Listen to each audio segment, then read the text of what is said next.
Those who fear maturity become emotional parasites. John Gray. Before we begin, here's a small ritual. Write in the comments one word that accurately describes your current state. Sign it, and let's get started. You can be lying in bed next to someone who says they love you and still feel completely alone, not because you're broken, but because there's a silence between you that no words can fix. A quiet war of unmet needs, of glances that never meet. You keep showing up, giving, holding space, but it's like pouring yourself into a bottomless well. You're not just tired, you're disappearing. She's not cruel. She doesn't hurt you on purpose. But something in her doesn't see you. Not fully. You feel it in the way she avoids hard conversations, how her love feels like a performance, how she pulls away the moment you stop being her hero. And it leaves you wondering, am I the problem? You're not. You've been trying to love someone who never learned to love themselves, who never learned to regulate their emotions, who wants connection but crumbles the moment things get real. She's not a bad person, but she's emotionally young, and no one told you what that actually means. An emotionally immature woman isn't obvious. She doesn't always cry or yell. Sometimes she's sweet, quiet, endlessly agreeable. Sometimes she's independent, proud of not needing a man. But look closer, and you'll see a little girl running the show. She idealizes, then demonizes. You're her prince until you're her prison. One moment she clings, the next she shuts down. She says she wants depth, but runs from your pain. She wants commitment, but doesn't commit to her own growth. And here's the most painful part. She needs a father, not a partner. But you didn't sign up to be her father. You try to support her, be patient, be understanding. But nothing is enough. The more you give, the emptier you feel. And deep down, you know, you're not building a relationship. You're managing a child in an adult body. And that's not love. If this hits something in you, subscribe to the channel. It means this truth needs to find others who are silently carrying the same weight. And if you want deeper talks, raw and uncensored, join us on Telegram. No algorithms, just honesty. This isn't about blaming women. It's about breaking a pattern that's killing both men and women silently. Because here's the truth, most won't say out loud, we live in a world that teaches women how to be adored, but not how to grow up. Most female role models today teach one thing: stay pretty, stay wanted, stay soft. But softness without depth becomes helplessness. And helplessness dressed as femininity becomes a trap. Not just for her, for you. She thinks she's fighting for freedom, but she's actually avoiding adulthood. And you've been taught to carry both your weight and hers, to hold space for two nervous systems, to never complain, to never be too much, to never say, I'm not okay. But you're not supposed to be her therapist or her savior. You're supposed to be met, to be with a woman, not a wounded girl wearing woman's skin. And no, this isn't your fault. You did what every decent man tries to do. Hold her through her storms, fix what she won't face, stay loyal to someone who hasn't even met herself. But it's not working, because love isn't supposed to cost you your self-respect. Because being the strong one doesn't mean dying silently.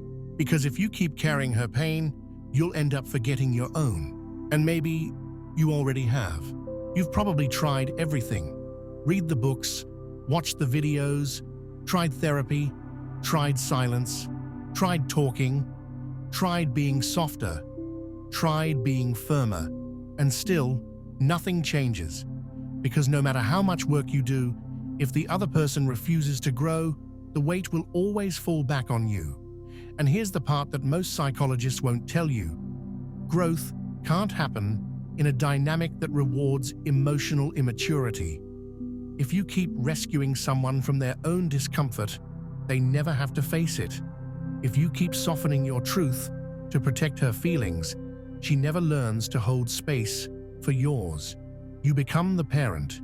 She becomes the child. And slowly, the relationship stops being a relationship. It becomes an emotional daycare. People think emotional immaturity looks like tantrums and drama, but often it's much more subtle. It's the inability to hear feedback without falling apart, the constant need for reassurance, the passive-aggressive silences when something feels hard, the endless avoidance of accountability, the belief that love should mean never feeling bad. And when that belief gets challenged, she disappears, shuts down, blames you. And you internalize it. You start to believe that asking for anything makes you toxic, that expressing anger makes you dangerous, that standing your ground makes you just like her father. So you walk on eggshells, you shrink, you regulate both of you, and it works until you're empty. But here's what no one tells you. Her wounds aren't your responsibility. Her healing isn't your mission. You can love someone deeply and still refuse to abandon yourself for them. And sometimes the most loving thing you can do is stop participating in a dynamic that keeps both of you stuck. But you won't see that if you're trapped in the illusion of progress. The illusion that every difficult conversation means growth, that every tear means breakthrough, that at least she's trying is enough. But trying without awareness is just performance. And a performance can last for years, long enough to convince you that love just means suffering well. That's the lie. Love without accountability is not love. Love without boundaries is fusion. And fusion feels like intimacy until you realize you've disappeared. Until you wake up one morning and you don't recognize the man in the mirror. He looks tired, resentful, hollow, still carrying her chaos like it's his, still waiting for a version of her that may never exist, and still hoping that being good enough will fix everything. But you were never supposed to be good enough for her wounds. You were supposed to be met in your fullness, not needed for your function, but seen for your being. That's not selfish, that's basic relational sanity. If you're still here, and this speaks to something inside you, subscribe to the channel. Let others who are walking the same quiet path know they're not alone. And join the Telegram. That's where we go deeper, beyond what's safe to say out loud here. Because this isn't just personal, it's systemic. We're living in a culture that rewards wounded behavior and punishes maturity. A culture where emotional adulthood is seen as control and self-responsibility as coldness. And if you're a man trying to break out of that, you're going to be misunderstood, especially by those who benefit from your silence. But silence won't save you. Only truth will. Most men were never taught what emotional maturity in a woman actually looks like, so they settle for chemistry, or silence, or the illusion of peace that comes from not rocking the boat. But peace bought with self-abandonment is just slow erosion. You start by ignoring the red flags. Then you stop sharing how you really feel. Then you stop expecting to be understood at all. And one day, you realize the relationship has become a performance, and you're the only one holding the script. She's reacting, not relating, needing, not nurturing, and you're stuck between guilt and resentment. Guilt for wanting more, resentment for never getting it. This isn't about blame, it's about seeing the mechanism. When a woman hasn't faced her own pain, she unconsciously makes it your job to carry it. She wants safety, but without transparency. Support, but without reciprocity. She'll say she wants to grow, but every step forward is met with sabotage. Not because she's evil, because staying small is safer. And as long as you agree to play your role, She never has to change. That's why your kindness doesn't work. That's why your patience only makes things worse. You're not showing her love. You're showing her that you'll accept the bare minimum, that her fear is more important than your truth. And once that contract is signed, you start disappearing. You think you're helping by not confronting her, by softening your edges, by picking your battles. But you're not avoiding conflict. You're avoiding reality, and reality always catches up, usually in the form of a breakdown. Sometimes yours, sometimes hers, sometimes both. That's when most men realize it wasn't love they were building. It was survival. And survival is not connection. It's tension in disguise. There's no breakthrough without honesty. And honesty starts with this. You can't keep hoping she'll change if you're too afraid to face the truth that she might not. Wanting her to grow is not enough. Waiting for her to catch up keeps you stuck. You're not cruel for wanting depth. You're not toxic for needing emotional partnership. You're just finally waking up to the fact that being the strong one isn't a compliment. It's a warning sign. The hardest part is realizing how long you've been betraying yourself in the name of love. You kept telling yourself it was just a phase, that things would change, that her walls would soften with time. But months passed, then years, and nothing shifted, except you. You became quieter, more careful. You stopped bringing up what matters.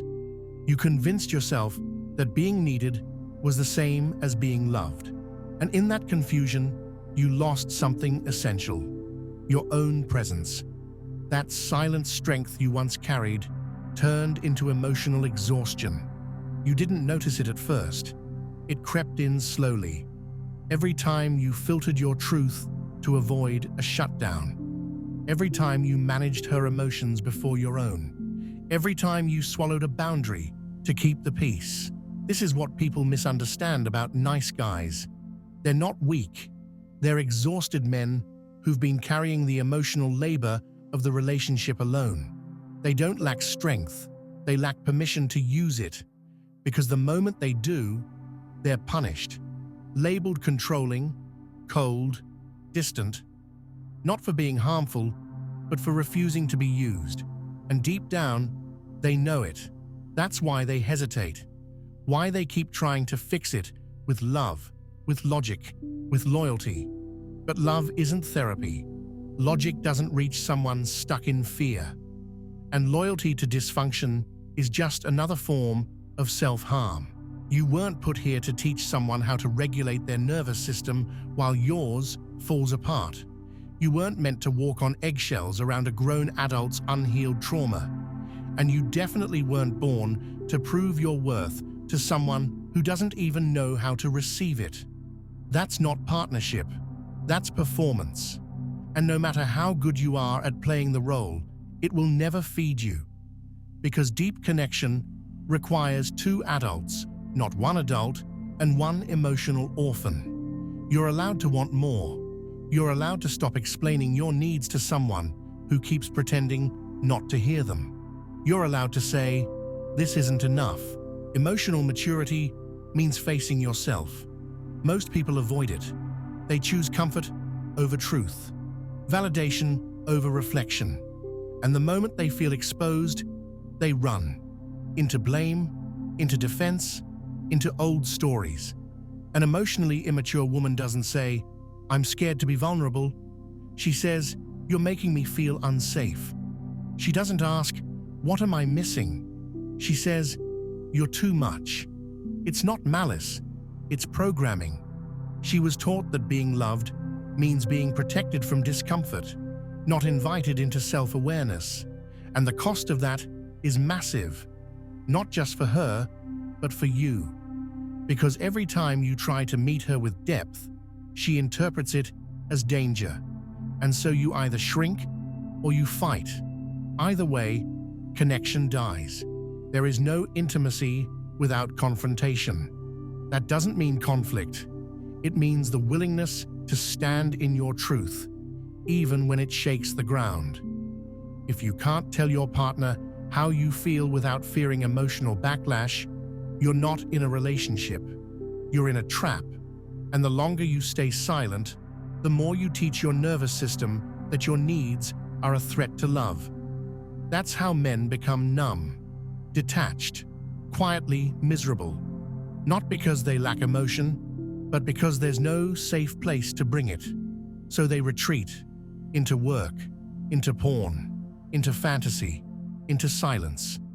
And slowly, they forget how to speak their own truth out loud.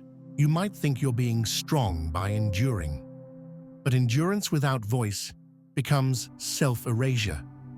You're not here to prove your resilience by surviving neglect.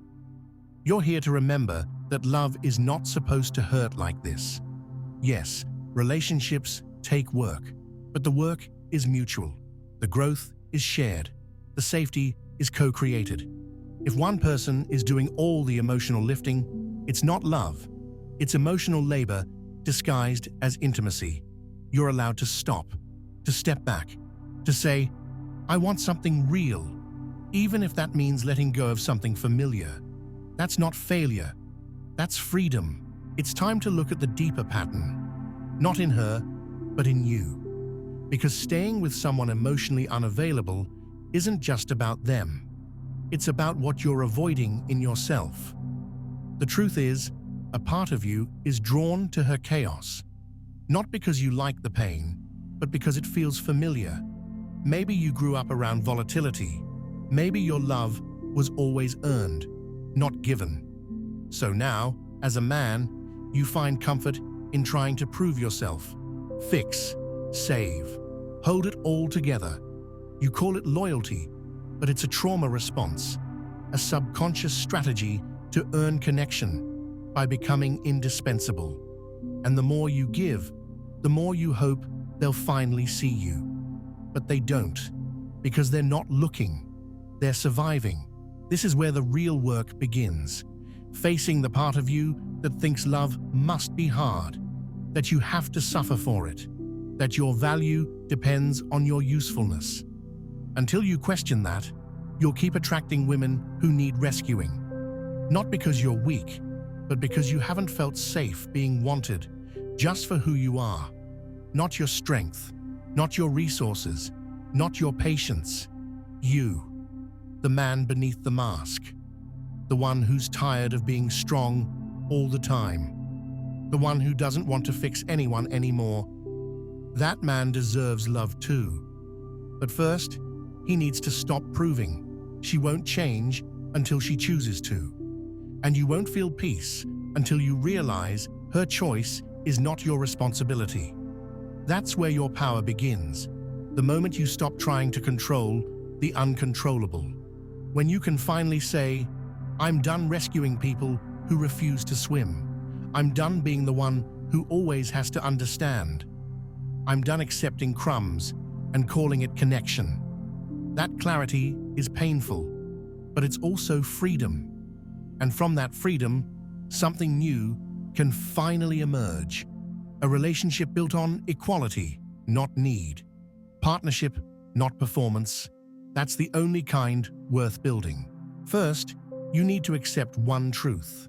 You can't force emotional maturity onto someone.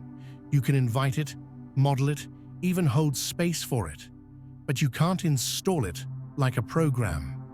If your woman is emotionally immature, she's not broken. She's stuck. And most of the time, she doesn't even know it. She thinks she's expressing love when she clings, thinks she's protecting herself when she avoids, thinks she's being honest when she blames. She's not evil, she's scared. But that fear, if left unexamined, will poison everything. And you, if you're not careful, will keep drinking from that same cup, hoping it'll start tasting like peace. So how do you deal with this? How do you stay grounded when you're loving someone who doesn't yet know how to love without hurting? Step 1. Stop rescuing her. This is the hardest part. You want to help, you want to explain, soothe, fix, But every time you do, you interrupt her growth. You shield her from the discomfort that could wake her up. Let her feel the weight of her choices. Let her experience the natural consequences of her emotional shutdowns, outbursts, or manipulation. This doesn't mean being cruel. It means stepping out of the parent-child dynamic. It means trusting that if she's ever going to grow, it won't be because you carried her across the line. It'll be because she chose to walk. Step 2. Speak without shrinking. You don't need to yell. You don't need to lecture. But you do need to name what's happening. Calmly, firmly, without apology. When you ignore my feelings, I feel alone. When you blame me for your moods, I feel like I'm parenting you, not partnering with you. Use I language, not to protect her, but to stay rooted in your own experience. Speak truth, even if it shakes the ground. That's where the real intimacy starts, or where the illusion ends. Step 3. Set emotional boundaries. Most people think of boundaries as rules for others. They're not. They're commitments to yourself. I will not continue this conversation if I'm being shouted at. I will leave the room when I feel emotionally manipulated. These are not threats. They are acts of self-respect. Write them down. Practice saying them. Don't wait until you're angry. Decide them when you're calm. Then follow through. Every time you don't, you teach her that your limits are flexible. And once that happens, they stop being limits. Step 4. Watch her response, not her words. She might say she wants to grow, that she'll change, that she's sorry. But growth isn't measured in apologies. It's measured in behavior. Does she take ownership? Does she reflect without deflecting? Does she follow through? Immature people often have sincere intentions, but zero follow-through. Don't be blinded by emotion. Watch what she does when you change how you show up. That will tell you everything. Step 5. Take space if needed. Sometimes the only thing that creates clarity is distance. You can't see the shape of a pattern when you're tangled in it. A few days apart, a week, no contact. Use this space to reconnect with yourself. Journal. Breathe. Ask yourself, who am I when I'm not managing her feelings? What do I actually want? What would it look like to be loved in a way that feels nourishing, not draining? Step 6. Build a life outside the relationship. Emotional immaturity often thrives in enmeshment. If she's the center of your emotional world, you'll always feel like you're drowning when she spirals. Start doing things that connect you back to yourself. Cold showers, walks without your phone, time with people who don't drain you. Read books on boundaries, on masculine embodiment, on nervous system regulation. Anchor yourself in practices that don't depend on her mood. That's not selfish, that's survival. Step 7. Prepare for the truth. She may not change. She may not want to. Some people would rather be comforted in dysfunction than stretched by growth. If that's the case, you'll have a choice to make. Stay and keep shrinking, or leave and start breathing again. Either path will hurt, but only one of them leads to wholeness. And that's what you're here for. Not survival, not silence. Wholeness. You didn't come this far just to be a container for someone else's unprocessed pain. You're not here to be a mirror for someone who refuses to look at herself. You're here to be met, to be seen, to be loved in the way you keep trying to love others. And if she can't or won't meet you there, that doesn't mean you failed. It means you're finally telling the truth. And if this truth resonates with something deep in you, subscribe to the channel. Let the algorithms carry this to the ones still stuck in silence. Let this be the voice they didn't know they needed. And if you want more, the real talks happen in Telegram. That's where we go unfiltered. That's where men stop apologizing for having needs. If you recognized yourself in these words, write in the comments. I'm done rescuing. Let's see how many are ready to break the pattern. If you feel like it's time to stop carrying pain that's not yours, write, I choose my peace. If this video shook something in you, write, I speak my truth. Let's build something real here. Not perfection, not performance, but truth. This is only the beginning.